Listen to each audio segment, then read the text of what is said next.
मागील भागात आपण पाहिलं, पण तुम्हाला मस्करी करायला आजचाच दिवस मिळाला का गं? आजच्या दिवशी तुम्ही मला भरीस पाडत होतात दुसरी मुलगी बघावी म्हणून. दक्ष तिचा हात झटकून मागे वळला. दक्ष. दीक्षाचे डोळे भरून आले होते. तिनं त्याच्या दंडाला पकडून त्याला स्वतःकडे वळवलं आणि काही कळायच्या आत त्याला घट्ट मिठी मारली. आता पुढे.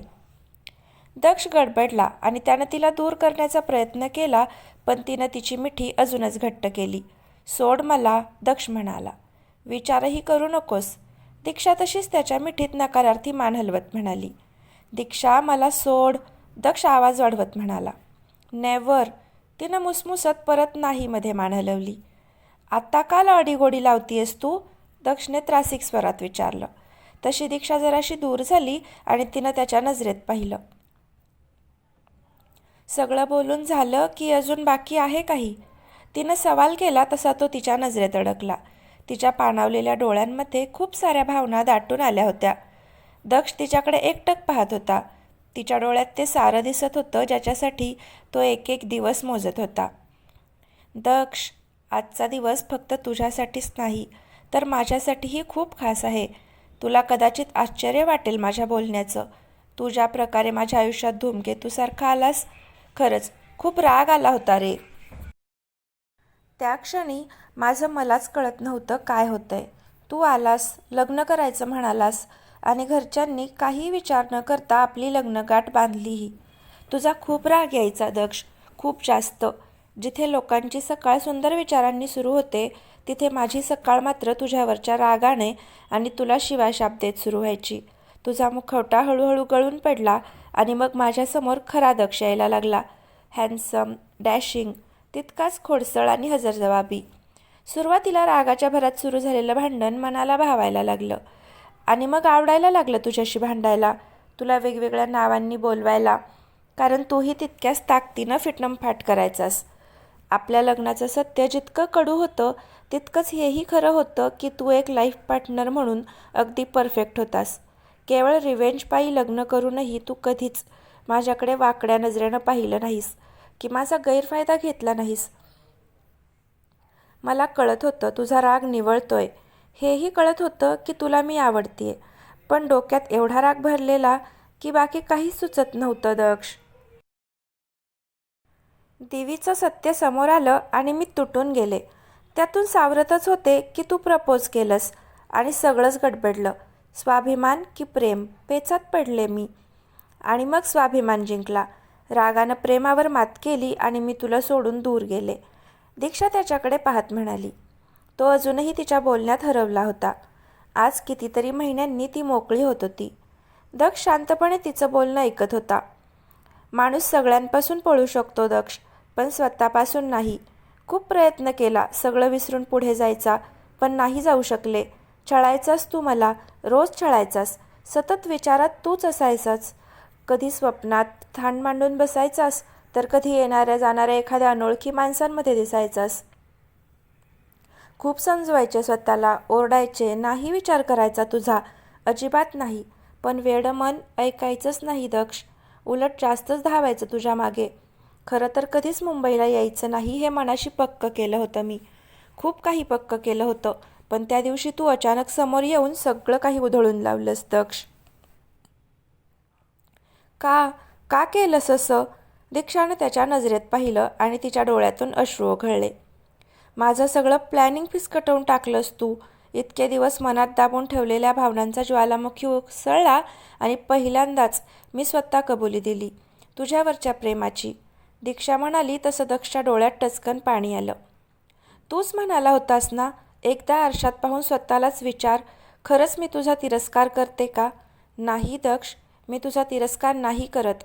ठरवूनही कधी करू शकले नाही, कारण खूप प्रेम करते मी तुझ्यावर. I love you Daksh, I really love you. Diksha भरलेल्या डोळ्यांनी म्हणाली आणि क्षणाचाही विलंब न करता दक्षने तिला घट्ट मिठीत घेतलं. I love you to Dishu, दक्ष तिला कुरवाळत म्हणाला. दोघांचे डोळे वाहत होते. मनात साचलेल्या भावनांचा निचरा होत होता आणि नव्या भावना आकार घेत होत्या. एक ट्रॅप त्यानं रचला होता तिला अडकवण्यासाठी, पण आज तोच तिच्या प्रेमात कायमचा अडकला होता आणि ती 2 वर्षापूर्वी त्याच्या ट्रॅपमधून बाहेर पडूनही आज फिरून कायमची त्याच्याकडे आली होती. बराच वेळ दोघे एकमेकांच्या मिठीत तसेच उभे होते. हॅप्पी ॲनिव्हर्सरी दक्ष. दीक्षा त्याच्या मिठीतून दूर होत हसली. दक्षने तिला परत जवळ ओढलं. असं थोडी ना ॲनिव्हर्सरी विश करतात, कच्चा लिंबू. दक्ष मिश्किल हसत म्हणाला. ओ, तुला बरं सगळं माहिती रे. सर्वज्ञानी कारखानीस. दीक्षानं त्याला चिडवलं. बाय द वे, चल माझ्यासोबत. तिनं त्याचा हात पकडला. कुठे? त्यानं विचारलं. श, चल ना तू. ती त्याला ओढत घेऊन गेली. बाहेर बाल्कनीत तिनं छान शेड टाकून घेतली होती. खूप साऱ्या रंगबेरंगी फुलांचे वेल तिथली शोभा अजूनच वाढवत होते. मधोमध छोटासा केक ठेवला होता. दक्षने खुशीत तिच्याकडे पाहिलं. सॉरी, जास्त काही करता आलं नाही, कारण तुझी भीती होती ना, कधीही घरी टपकशील म्हणून. सो जेवढं जमलं तेवढं केलंय. दीक्षा क्यूट चेहरा करत म्हणाली. ऑसम आहे हे. यू नो दिशू, तू जवळ नसताना तुझ्या फोटोशी बोलायचो मी, तेव्हा हे असंच काहीसं स्वप्न पाहायचो. एक दिवस तू सोबत असशील, मग असेच आपण एकत्र केक कट करू and see my dream come true.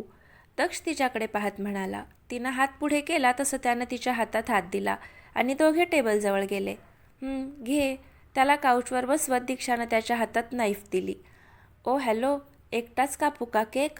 त्यानं तिला ओढून मांडीवर बसवलं. दोघांनी हसत केक कट केला. दक्षने तिला भरवला आणि थोडा तिच्या गालांनाही लावला. शी रे, काय करतोयस? दीक्षा त्याच्या हातावर मारत म्हणाली. ती टिश्यू घेणार तोच त्यानं तिचा हात पकडला.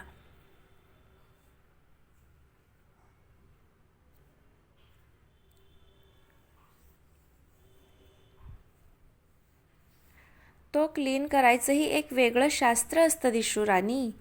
दक्षची खट्याळ नजर तिच्यावर रोखली गेली आणि तिनं डोळे मोठे केले. हो का? दिमाग की बत्ती कुछ ज़्यादा ही जल गई है दक्ष बाबू. तिनं डोळा मारला. अब क्या बहाना बनाओगी? आता तर तू ऑफिशियली कन्फेस केलेस. अब बच के कहा जाओगी मेरी रानी. दक्ष तिला गुदगुल्या करत म्हणाला. चुप रे, दीक्षा खिदळत म्हणाली. जास्त लाडत येऊ नकोस हां तू. काही मिळणार नाही आहे तुला. तिनं त्याला वेडावून दाखवलं. दक्ष, चॅलेंज देतीये ती. दक्षचं मन त्याला बूस्ट करत म्हणालं. असं? दक्षने बेसावत दीक्षाला जवळ ओढून पटकन तिच्या गालांवर ओठ टेकवले. स्वीट. तो खट्याळ हसला. यू चान्स मारू कुठला? दीक्षानं त्याला फटकावलं. अरे, आता तुझ्यावर चान्स नाही मारणार तर कुणावर मारणार मी? आफ्टर ऑल तू हक्काची भिडू आहेस माझी, आणि लवकरच हक्काची बायकोही होशील. दक्ष हसत म्हणाला. ओ, तू कुठे मला लग्नाची मागणी घातली आहेस? दीक्षानं त्याला चिडवलं. ओ, इज इट? ओके, ऐक तर मग दिशू डार्लिंग, आपल्याला तू लई म्हणजे लई आवडते. तुझ्याशी भांडण करणं आपला फेवरेट टाईमपास आहे. आपली सिंगल पीस आहे तू. बोल, लगीन करते काय आपल्याशी? दक्षने फुल टपोरी भाषेत तिला विचारलं.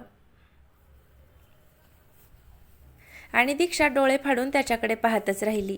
काय बत्ती गुल झाली काय? दक्ष तिला चिडवत म्हणाला. वा दक्ष बाबू, ये भी हुनर है आप में? तिनं टाळ्या वाजवत विचारलं. हा मग, वाटला काय तुला? ते जाऊ दे, तू पहिला सांग लगीन करते का नाही? दक्षने तिच्या डोळ्यांसमोर बोट नाचवलं. करणार, आपण तुझ्याशीच लगीन करणार. काय बी झाला तरी, कुणी बी आला तरी. आपलं लईच प्रेम आहे तुझ्यावर दीक्षुड्या.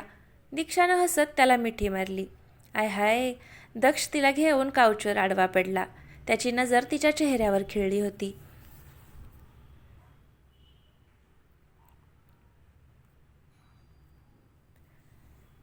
त्याच्या नजरेतले भाव पाहून दीक्षा अचानक शांत झाली आणि तिनं लाजून नजर झुकवली. ओ माय, खतरा. लाजतेस यार तू. कसं व्हायचं माझं? अशी लाजायला लागलीस तर ऑफिसला टाळं ठोकून घरीच बसावं लागतंय. दक्ष मिश्किल हसला. गप ना, किती चिडवतोस? दीक्षा लटक्या रागात म्हणाली. दिशू, मी किती खुश आहे खरंच सांगू शकत नाही आहे यार. ज्या दिवसासाठी मी तरसत होतो तो दिवस फायनली आलाच. आता बघच तू, तुझा तो किरमिड्या भाऊ काही का करेना तिकडे. त्याच्या नाकावर टिच्चून तुला थाटामाटात आपल्या घरी आणतो की नाही? दक्ष एकदम जोशात म्हणाला. ओ सो स्वीट. दीक्षाने त्याचे गाल ओढले. "उम्हम, ते म्हणजे ते स्वीटचं नाव काढलंच आहेस तर जरा काहीतरी." दक्ष तिच्या ओठांकडे पाहत म्हणाला. "दक्ष." दीक्षानं डोळे मोठे केले. "यार दिशू, बास ना. किती दिवस डायबिटीसच्या गोळ्या घेऊन फिरू यार." दक्ष वैतागत म्हणाला. हा कोणता नवीन फंडा आहे तुझा, फंडूराम कारखानीस?" दीक्षा हसत म्हणाली. "जुनाच आहे तो फंडा. म्हणजे ना, ज्यावेळेस तू मला आवडायला लागलीस ना, त्यानंतर तुला पाहिलं ना की असं वाटायचं मिठीत घ्यावं आणि." दक्ष बोलतच होता की "ओके ओके." पोचल्या भावना. दीक्षाचे गाल आरक्त झालेले.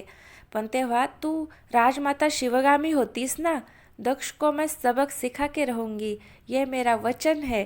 मेरा वचन ही है मेरा शासन." दक्ष नाटकी आवाजात म्हणाला. तसं दीक्षाला हसू आवरलं नाही. "हसतेस काय? खरं तेच सांगतोय. असं माझ्यासमोर मिठाईचं ताट असायचं, पण ना पाहू शकायचो ना खाऊ शकायचो." दक्षने डोळा मारला. "दक्ष." दीक्षा लाजली. तिनं हळूच त्याच्याकडे पाहिलं. तो एकटक तिच्याकडे पाहत होता. तो तिच्याकडे झुकला तसे तिनं डोळे बंद केले. दक्षला आधीचा प्रसंग आठवला, ज्यावेळेस असाच तो तिच्याजवळ आला होता. आणि काही क्षण तसाच थांबला होता. दीक्षानं न कळून डोळे उघडले. "काय झालं?" तिनं विचारलं. "चेक करत होतो, जागी आहेस की झोपलीस." दक्ष भुवया उंचावत म्हणाला आणि पुढच्या क्षणी दीक्षानं त्याला जवळ ओढून त्याचे ओठ बंदिस्त केले. काही वेळानं दूर होत तिनं त्याला मिठी मारली. "आई ग, डेंजर आहेस तू, जंगली मांजर." दक्ष म्हणाला तसं तिनं त्याच्या दंडावर फटका मारला. त्यानं हसून तिच्या गालावर प्रेमानं हात फिरवला आणि कपाळावर ओठ टेकले. "I love you Dishu, love you खूप सारं." दक्ष तिच्या गालावर पुन्हा पुन्हा किस करत म्हणाला आणि ती मात्र परत एकदा लाजून त्याला बिलगली. "दक्षू." काही वेळानं दीक्षानं आवाज दिला. "बोला, खाली जाऊया का? सगळे वाट पाहत असतील." ती म्हणाली तसं दक्षने तिला उठवलं. "दॅट रिमाइंड्स मी, आत्यानं ते खाली बसलेलं कपल कुठून पैदा केलेलं?" त्यानं विचारलं. "ते होय. अरे, आत्यांचा मुंबईतला फ्लॅट रेंटवर द्यायचा आहे त्यांना. एजंटनं त्या काका काकींना पाठवलं होतं आत्यांना भेटायला. परफेक्ट टायमिंग होतं ना, एकदम रिअलिस्टिक वाटलं." दीक्षा खुदूखुदू हसत म्हणाली. "थांबा तुम्ही चौघी, तुमची गाठ माझ्याशी आहे आता. त्या दिव्याला तर झाडूने बडवतो मी. काय तर म्हणे." "दादा, आपण काहीतरी जुगाड करूया."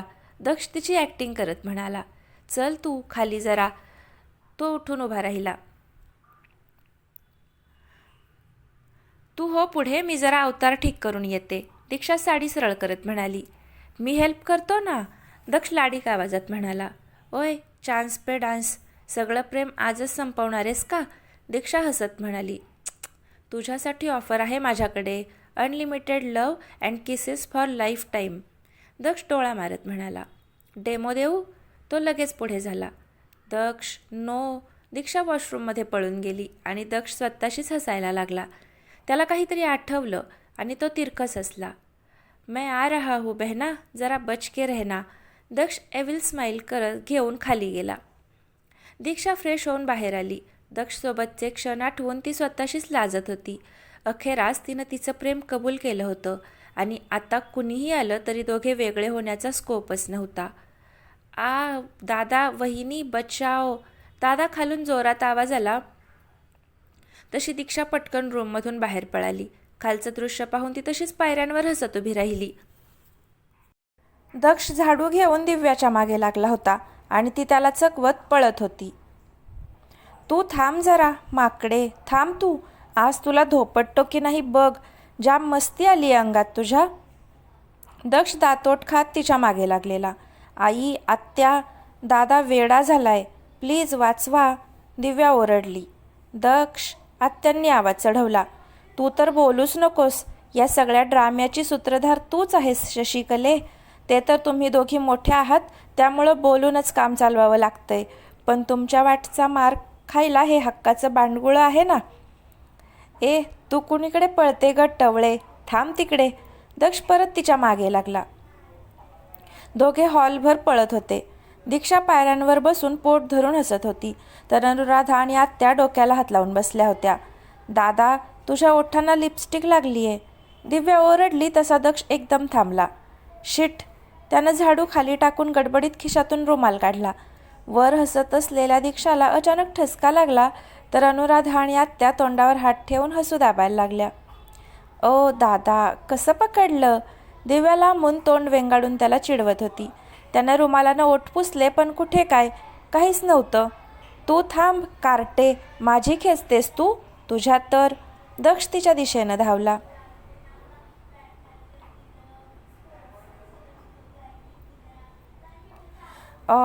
दिव्या खिदळत दाराबाहेर पळून गेली. ओय पीटी उषा, कुठवर पळशील? घरी यावंच लागतंय तुला, मग बघतो तुझ्याकडे. दक्ष ओरडला आणि धापा टाकत सोफ्यावर बसला. आता तुमचं काय? त्याच्याकडे मिश्किल हसत पाहणाऱ्या अनुराधा आणि आत्यांना त्यानं तिरकसपणे विचारलं. कुठे काय? दोघींनी हसू दाबत खांदे उडवले. ए होणारी बायको, तू काय तिकडे बसून खी करतीयस? खाली ये. त्यानं दीक्षाकडे पाहून इशारा केला तशी ती डोळे मोठे करत खाली आली. दिशू ये ग, बस इकडे. आत्यांनी तिला त्याच्याजवळ बसवून घेतलं तशा दक्षच्या कपाळावर आठ्या पडल्या. तुला काय झालंय तोंड वेंगाडायला? आत्यांनी विचारलं. जाऊ देत, तुला नाही कळायचं. हा तर तुम्ही तिघी काय ड्रामा करत होता यार. मान गए. कारखानिसांचा थिएटर ग्रुप काढला ना तर नक्की डिमांडमध्ये येईल. सासवा नौटंकी, सून डबल नौटंकी, ननंद एक नंबर ड्रामा क्वीन. भारीच आहे सगळं. दक्ष सार्कॅस्टिकली म्हणाला. असू देत हो, ते सगळं जाऊ देत. तू तुझं बोल आधी. काय तो चेहरा खुल्लाय, जोरदार कन्फेशन झालेलं दिसतंय. काय दिशू? आत्यांनी दक्षकडे पाहून दीक्षाला ढोसलं तसे दोघे गडबडले. हे बघ तर तू विषय बदलू नकोस, दक्ष अडखळत म्हणाला. हो का? बघा जरा आरशात दोघांचे चेहरे. काहीही म्हण दक्ष, आज खरंच खूप बरं वाटतंय. बघ. हो ना वहिनी? आत्या हसून म्हणाल्या. हो ना, आज 2 वर्षांनी दक्षला समोन्मकळं बोलताना हसताना पाहतीये. थँक्स दिशू. अनुराधा इमोशनल झाल्या होत्या. असं का म्हणताय आई? खरं तर चूक आम्हा दोघांची आहे. आमच्या नात्याची सुरुवात जरी चुकीच्या पद्धतीनं झाली असली तरी दक्ष एक माणूस म्हणून कधीच वाईट नव्हता. कदाचित त्यावेळेस मीच त्याला ओळखण्यात कमी पडले. असो, जे झालं ते झालं. पण आता काळजी करू नका, या टोनग्याला मी अशी सहज सोडणार नाहीये. दीक्षा हसत म्हणाली. म्हणजे पक्क समजायचं ना आम्ही? आत्यांनी दोघांकडे पाहत विचारलं. एकदम पक्क. फेविकॉल का मजबूत जोड, तुटेगा नाही. दक्षने डोळे मिचकावले. चला बाई, बरं झालं. देवापुढे साखर ठेवते. आता लवकर पुढच्या तयारीला लागलं पाहिजे. दिशू, अगं पण तुझ्या घरचे? अनुराधा म्हणाल्या. त्यांचं काय? दक्ष उसळला. पार 70s आत्तापर्यंतचे सगळे विलन्स कुठून भरलेत हिच्या घरात. हिचे बाबा प्रेम चोपडा, काका प्राण, आई बिंदू, काकी मनोरमा आणि सगळ्यात मोठा तो दर्शन द गब्बर. दक्ष तोंड वाकडं करत म्हणाला आणि दीक्षा डोळे मोठे करून त्याच्याकडे पाहायला लागली. दक्ष. आत्यांनी त्याला दटावलं. आईला, तू मलाच काय ओरडतेस आत्या? पाहिलंस ना, दिशू सांगतेय, मी सांगतोय तरी ऐकतायत का ते? आता मारे काळजी उफाळून आली आहे लेकीची. तो तर टपलेलाच असतो कधी माझ्यावर तोंडसुख घ्यायला मिळतंय. पण मीही सहजात सोडत नसतो आता. काय करतो पाहतोच. दक्ष बाबू जोमात म्हणाले. शांती शांती, चिडून काहीही होणार नाहीये दक्ष. आता अजूनच नाटक करणार. काहीतरी वेगळी स्ट्रॅटजी प्लॅन करावी लागेल. दीक्षा म्हणाली. स्ट्रॅटजी कसली? त्यात सरळ लग्न करूया आणि हनीमूनला जाताना भेटायला जाऊया. टाटा, सी यू, सायनारा करायला. दक्ष उत्साहात म्हणाला आणि दीक्षानं कपाळावर हात मारला. याचं आपलं भलतंच, नसती घाई. दीक्षा पुटपुटली.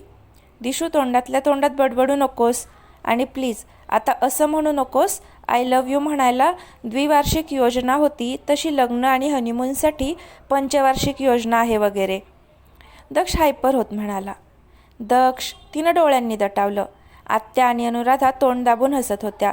दक्षच्या लक्षात आलं तसा तो ओशाळला. ते म्हणजे तसं नव्हतं म्हणायचं. त्यानं कसं बसं सावरून घेतलं. कळतंय बरं का राजे, सगळं कळतंय आम्हाला. आत्या त्याला चिडवत म्हणाल्या. बरं मग वहिनी, आजच गुरुजींशी बोलून घेऊया. जरा चांगला मुहूर्त वगैरे काढायला लागेल ना. मागच्या वेळेस तर काही यांच्या लग्नाचं सुख मिळालं नव्हतं, यावेळेस अजिबात सोडायची नाही मी. सगळ्यांनी लुटायचं हा या ठोंब्याला, कळलं का दिशू?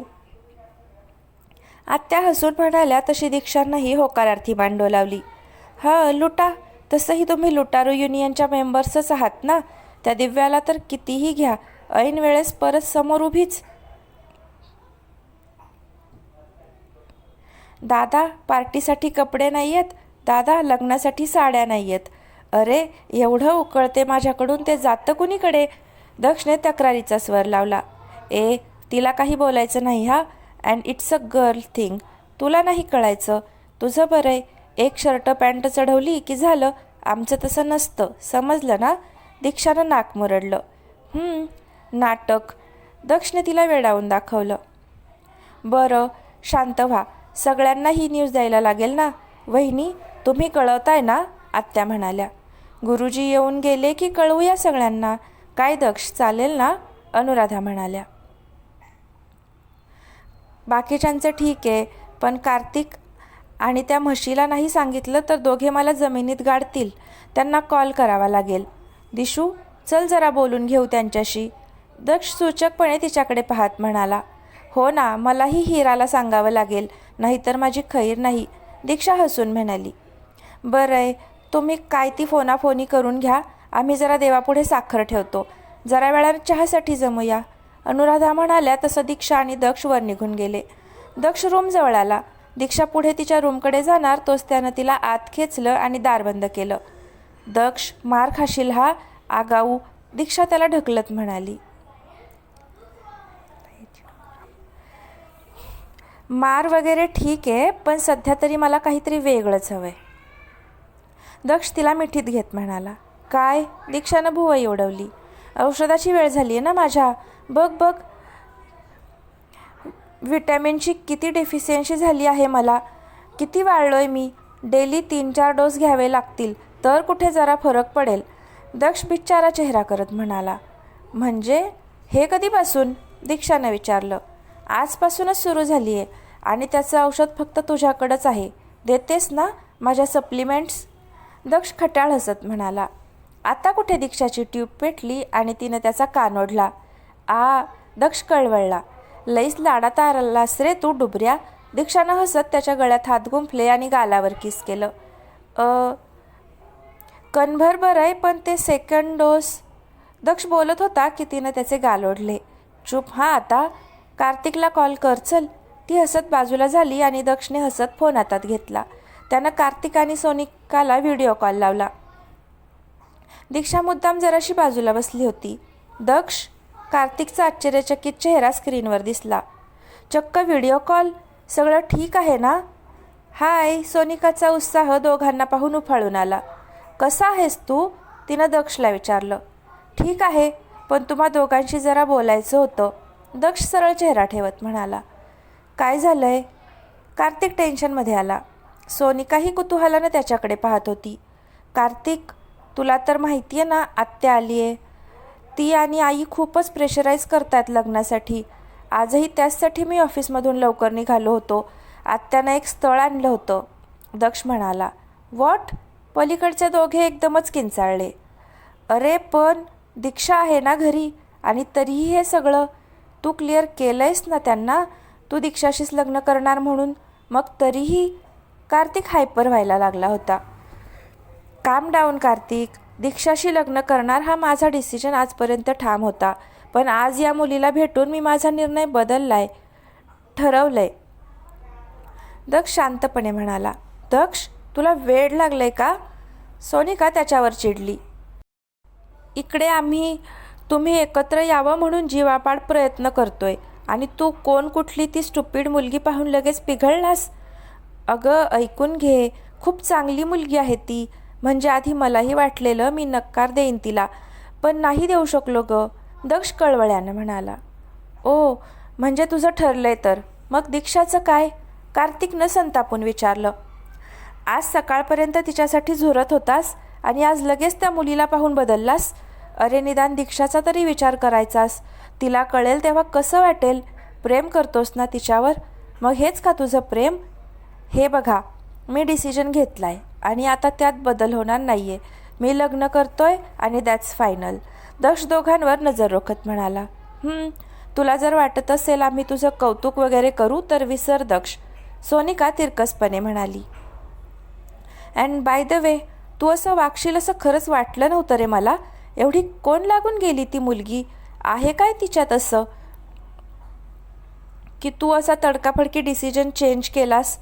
तिच्यात काय आहे ते तुम्हीच प्रत्यक्षात बघा ना. स्वीट हार्ट, ये ना. त्यानं बाजूला थांबलेल्या दीक्षाला इशारा केला तशी ती हसू दाबत त्याच्याजवळ आली. सोनिका आणि कार्तिक चिडक्या चेहऱ्यानं दक्षकडे पाहत होते.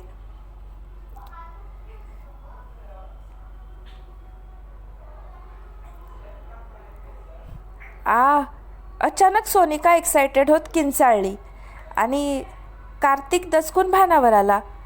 येस येस येस, सोनिका आनंदात ओरडायला लागली, पण कार्तिक मात्र अजूनही फुगलेलाच होता. Kartik, they are back together. Yeah, I am so happy for you both. सोनिकानं भरल्या डोळ्यांनी दोघांना फ्लाइंग किस दिला. दीक्षाही थोडीशी इमोशनल झाली. तू काय पाहतोय मारक्या रेड्यासारखा? तुला काय वाटलं तुझ्या बहिणीला असं सहजात सोडेन मी? कार्तिक, कुणीही आणि कितीही मुली येवोत, माझ्या दिशूची सर कुणालाच नाही आहे. मी मनापासून प्रेम केलं आहे तिच्यावर. मग तिला असं अर्ध्या वाटेत सोडेन असं वाटलंच कसं तुला? चक्रम. दक्ष कार्तिकवर नजर रोखत म्हणाला. वाचलास तू माकडा. जर हिच्या जागी ती दुसरी मुलगी असती ना तर तिकडे येऊन तुडवलं असतं तुला मी, समजलं ना? कार्तिक दातोट खात म्हणाला. शक्य आहे का ते? बरं, आता तरी घरी येणार आहेस का? गुरुजी येत आहेत मुहूर्त काढायला, दक्ष हसत म्हणाला. हा काय, आलोच, कार्तिक उत्साहात म्हणाला. काय यार, तुम्ही सगळे मज्जा करताय आणि मी इकडे आहे. सोनिकाचा चेहरा पडला. हे अगं, हिरण्या येतीये विकेंडला, म्हणजे परवाच. सोनिका, तूही ये ना तिच्यासोबत. तसंही आपल्याला मनसोक्त गप्पा मारायला मिळालंच नाही आहे, दीक्षानं सजेस्ट केलं. बेस्ट, मी लगेच तिला कॉल करून प्लॅन फिक्स करते. दक्ष, बघ जरा ती किती हुशार आहे ते, शिक जरा काहीतरी तिच्याकडून, सोनिका त्याला चिडवत म्हणाली. हो ग हो, तेवढंच बाकी आहे आता. मी एक काम करतो, सगळा कारभार तुमच्या हुशार दीक्षा मॅडमकडे देतो आणि संन्यास घेऊन हिमालयात जातो. दक्षने तोंड वेंगाडलं. दीक्षाला त्याचं बॉन्डिंग पाहून मस्त वाटत होतं. सोनिका ही दिव्यासारखीच होती दक्षसाठी. दर रक्षाबंधनाने भाऊबीजेला वसुली करायला हजर असायची. लक्ष नको देऊस ग या जळक्याकडे, दीक्षा मिश्किल हसत म्हणाली. तर फ्रेंड्स, आजचा भाग कसा वाटला नक्की कमेंट करून सांगा. आवडला तर लाईक करा आणि पुढचे भाग पाहण्यासाठी चॅनलला आत्ताच सबस्क्राईब नक्की करा. धन्यवाद.